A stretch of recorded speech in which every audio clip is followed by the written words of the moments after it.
दो समांतर धारावाही चालकों के बीच लगने वाला बल का सूत्र का निगमित कीजिए। कितने नंबर का है यह? 3 नंबर का क्वेश्चन है। दो समांतर जो है धारावाही चालक लेंगे और उनके बीच लगने वाला जो है बल का सूत्र का जो है निगमन करना है। तो कैसे निगमन करेंगे, एक एक लाइन समझेंगे। अब आप लोग को पहले समझना है कि दो समांतर तार रहेगा। पहले तार में I1 एम्पियर, दूसरे तार में I2 एम्पियर की धारा प्रवाह है। दोनों तारों के बीच जो बल लगा है F है और दोनों तारों के बीच की दूरी क्या है? R है। तो यहाँ पर सबसे पहला काम जो है आपको माना लिखना पड़ेगा कि माना क्या क्या देख रहे हैं। तो यहाँ पर माना हम देख रहे हैं दो तार समांतर तार है, तो लिखेंगे यहाँ पर माना, क्या लिखेंगे यहाँ पर? माना दो समांतर तार है। क्या लिखेंगे? माना दो तार। दो तार का नाम क्या है? तो कहेंगे दो तार PQ है, PQ तथा और कौन तार है? RS है। दो तार PQ तथा RS एक दूसरे से, क्या लिखेंगे? एक दूसरे से कितनी दूरी पर है? तो कहेंगे एक दूसरे से R दूरी पर है। कितनी दूरी पर है? R दूरी पर स्थित है। कितनी दूरी पर? R दूरी पर है। R दूरी पर है। कितने दूरी पर दोनों तार है? R दूरी पर तार है। लिखेंगे तब पहले तार पर, अब क्या लिखेंगे? पहले तार पर कितना धारा है? कहेंगे पहले तार में कितना कितने धारा प्रवाहित हो रहा है? I1 ampere. कहेंगे पहले तार में I1 एम्पियर। क्या लिखेंगे? I1 ampere. और दूसरे तार में क्या है? I2 ampere. तो लिखेंगे यहाँ पर पहले तार में I1 एम्पियर तथा दूसरे तार में, यहाँ लिखेंगे अब दूसरे तार में I2 एम्पियर प्रवाह हो रहा है। कितना? दूसरे तार में I2 एम्पियर जो है धारा प्रवाह हो रहा है। I1 है और एक कौन सी है? I2 है। तो पहले तार में I1 एम्पियर और दूसरे तार में I2 एम्पियर जो है धारा प्रवाह हो रहा है, या धारा लिख सकते हैं यहाँ पर धारा बह रहा है। धारा क्या हो रहा है? बह रहा है। तो एक बार और समझ लेते हैं, यहाँ कितने तार हैं? दो तार हैं। तार का नाम क्या है? PQ है और RS है। एक दूसरे से R दूरी पर है। पहले तार में I1 एम्पियर है और दूसरे तार में I2 एम्पियर धारा बह रहा है। और उनके बीच क्या लिखेंगे? और उनके बीच लिखेंगे तथा उनके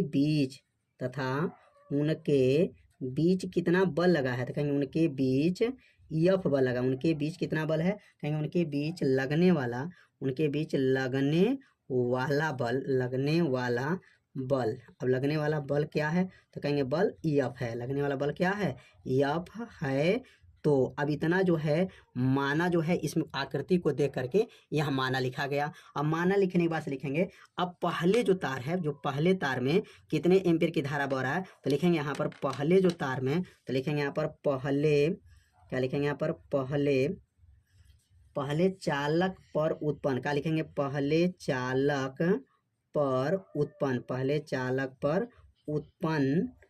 चालक पर उत्पन्न जो है चुंबकीय क्षेत्र। उत्पन्न क्या लिखेंगे यहाँ पर? चुंबकीय क्षेत्र। पहले चालक पर उत्पन्न चुंबकीय क्षेत्र। अब यहाँ चुंबकीय क्षेत्र का सूत्र क्या होता है? तो चुंबकीय क्षेत्र का सूत्र हो जाएगा B बराबर होता है, सूत्र आप लोग पढ़े होंगे, μ0/2 और क्या होता है? बटा I/R होता है। लेकिन ये पहले तार पर है तो इसलिए यहाँ पे क्या लिखेंगे? B है तो इसको B1 कर लेंगे, बराबर हो जाएगा। और यहाँ पर क्या होगा? μ0 हो जाएगा अपान क्या हो जाएगा? 2 हो जाएगा। और ये I है तो इसमें पहले तार है तो I1 हो जाएगा और R है तो R ही रहेगा। ये बन जाएगा समीकरण नंबर 1।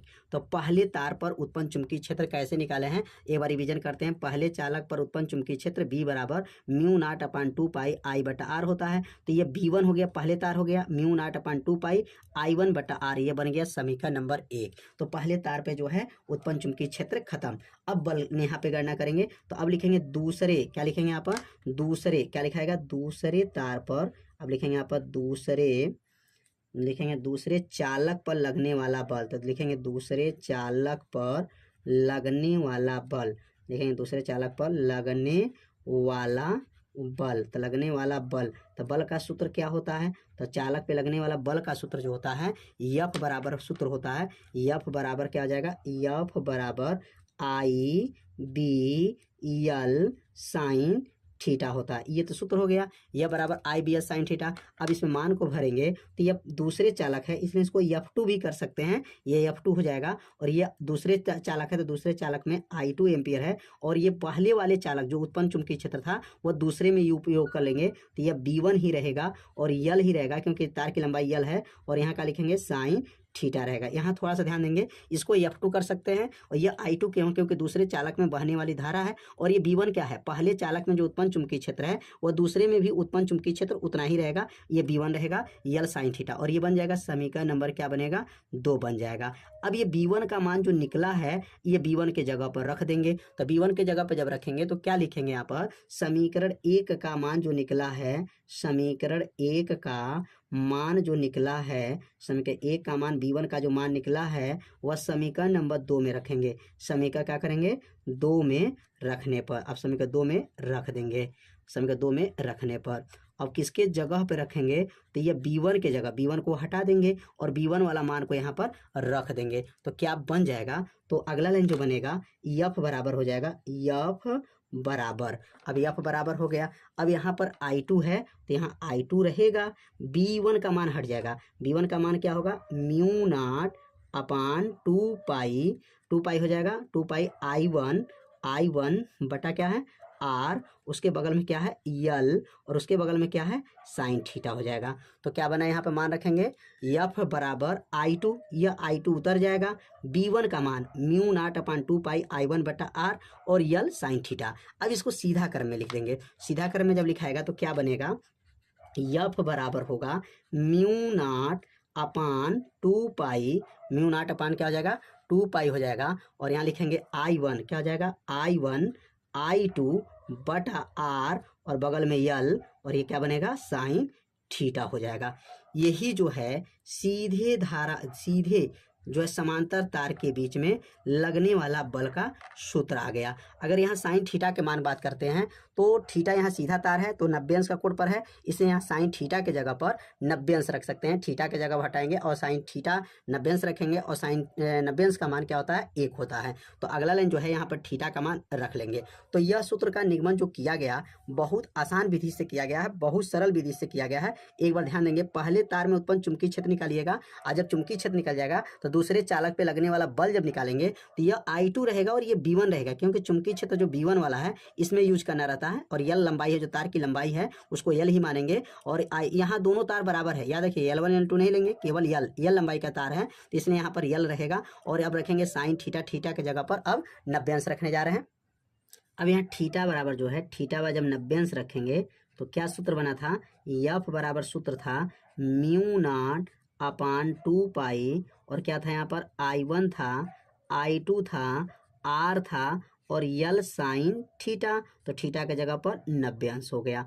अब मान जब भर दिया गया तो यहाँ पर अगला लाइन क्या बनेगा, F बराबर हो जाएगा म्यू नॉट अपान 2 पाई, और यहाँ हो जाएगा I1 I2 बटा R यल, और साइन 90 अंश का मान 1 हो जाएगा। अब 1 में जब गुणा कर लेंगे तो F का सूत्र क्या हो गया, F बराबर म्यू नॉट अपान 2 पाई, और यहाँ का आ जाएगा I1 I2 और यल एक में 1 का गुणा करेंगे तो यल ही रहेगा, बटा में क्या होगा R हो जाएगा।